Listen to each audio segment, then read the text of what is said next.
আসসালামাইকুম।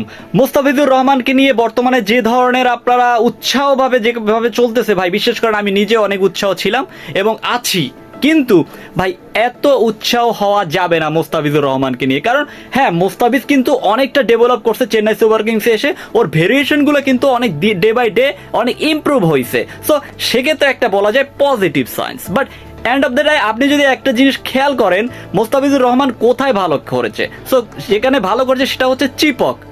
মোস্তাফিজকে যে কারণে চেন্নাই সুপার কিংস নিয়েছে সেটা হচ্ছে তাদের হোম গ্রাউন্ডে যে বড় একটা অ্যাডভান্টেজ পাবে, সে কারণেই মোস্তাফিজকে নেয়া। সো সেক্ষেত্রে মোস্তাফিজুর রহমান 100% সলিড, সো সেখানে কোনো ডাউট নাই। বাট সে যখন অন্য ভেন্যুতে খেলতে যায় তখন কিন্তু একটা জিনিস খেয়াল করবেন, তখন কিন্তু তিনি একটু এক্সপেন্সিভ হয়ে যায়। কেন হয়ে যায়?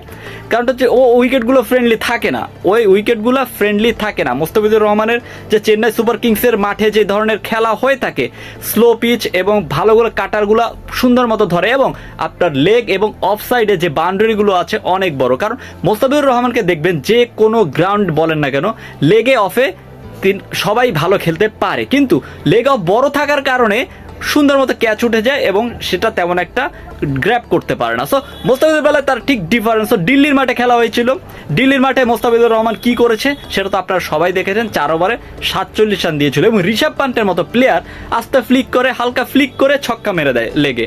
সো আমি একটা কথা বলবো, এখন উৎসাহের কিছু নাই। মোস্তাফিজুর রহমান ভেরিয়েশন আস্তে আস্তে ডেভেলপ করতেছে এবং আমরা দোয়া করো মন থেকে বিশ্বকাপে যেন মোস্তাফিজুর রহমান ভালো করে। এবং আগামী ম্যাচ হচ্ছে মুম্বাই ইন্ডিয়ান্সের মাঠে খেলা, সেটি হচ্ছে বড় একটা চ্যালেঞ্জ নিতে হবে মোস্তাফিজুর রহমানকে, এবং সেক্ষেত্রে মোস্তাফিজুর রহমান চ্যালেঞ্জ নিতে অ্যাকসেপ্ট করেছে অলরেডি। কারণ মোস্তাফিজুর রহমান ওই মাঠ চিনে এবং ওই মাঠ সম্পর্কে তার মতো ধারণা অন্তত আর কারো হতেই পারে না।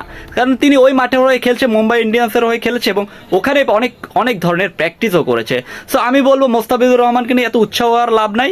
কারণ হচ্ছে তিনি ফ্রেন্ডলি উইকেটে ভালো একটা করতে পারে এবং আউটসাইডে গেলে তিনি একটু একদম উল্টাপাল্টা হয়ে যায়। বাট সমস্যা নাই, মোস্তাফিজুর রহমান ডেভেলপ করছে, এটাই হচ্ছে মেন ফ্যাক্ট।